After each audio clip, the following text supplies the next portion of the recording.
IAS ఐపీఎస్లుగా తీర్చిదిద్దే బాధ్యత మీ మీద ఉంది. అందుకే ఈ తెలంగాణ భవిష్యత్తు మా చేతుల్లో కాదు మీ చేతుల్లో ఉందని చెప్పడానికే నేను ఇవాళ ఈ సమావేశాన్ని ఏర్పాటు చేసిన. నిన్ననే అనుకుంటా, నిన్న కాదు మొన్న అసెంబ్లీలో ఒక ఆయన అంటుండే, నేను గుంటూరులో చదువుకున్నా, నేను పూనాలో చదువుకున్నా, నేను అమెరికాలో చదువుకున్నా, నాకు గొప్ప గొప్ప చదువు వచ్చు అని. మీరు ఆడ చదువుకున్నారు అన్న నెడకారం చేయబోయింది. మీరు చూసి ఉంటారు టీవీలలో అసెంబ్లీలో.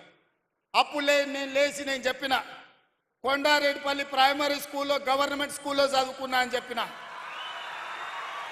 తాండ్రా హై స్కూల్లో చదువుకున్నా అని చెప్పిన, వనపర్తి జిల్లా పరిషత్ హై స్కూల్లో గవర్నమెంట్ జూనియర్ కాలేజీలో చదువుకున్నా అని చెప్పిన,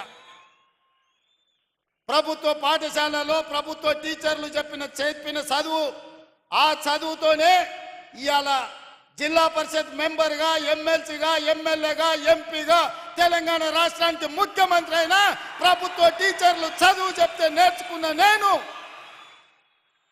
ఎవరికి తల వంచకుండా ఆత్మగౌరవంతో నిటారుగా నిలబడి ఇవాళ తెలంగాణ రాష్ట్రానికి ముఖ్యమంత్రి అయి ఏ టీచర్లు, ఏ ప్రభుత్వ పాఠశాలలో పనిచేసే టీచర్లు మాకు చదువు చెప్తే మేము ఇంత ఎత్తు ఎదిగినామో ఇవాళ ఆ టీచర్లను కలవడానికి ఆత్మీయ సమ్మేళనం ఏర్పాటు చేసిన అని చెప్పి ఆ సన్నాసికి చెప్పదలుచుకున్నా.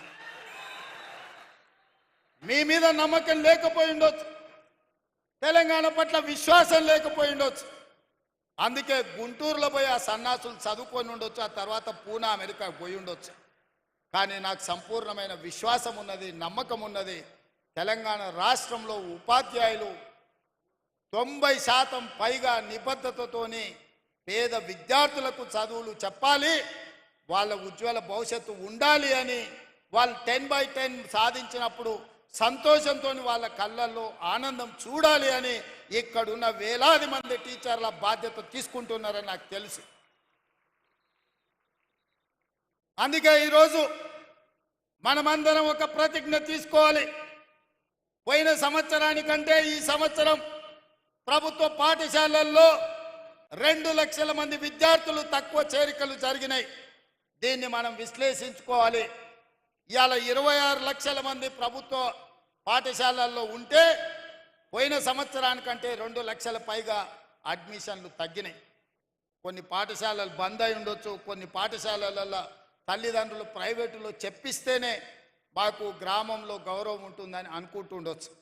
నేను చాలామందిని గ్రామాలకు వెళ్ళినప్పుడు మాట్లాడుతుంటా, అడుగుతుంటా, కుటుంబ విషయాలు అడిగిన తర్వాత పిల్లల్ని ఎక్కడ చదివిస్తురని ఏదో ప్రైవేట్ స్కూల్ పేరు చెప్తారు. ఎందుకనంటే అక్కడికి పోతే కొంచెం ఇంగ్లీష్ నేర్చుకుంటారు సార్ అనో, లేకపోతే గవర్నమెంట్ స్కూల్కి దోరితే ఊళ్ళో ఏమన్నా అనుకుంటారేమని మేము అక్కడికి దోలుతున్నామో అని.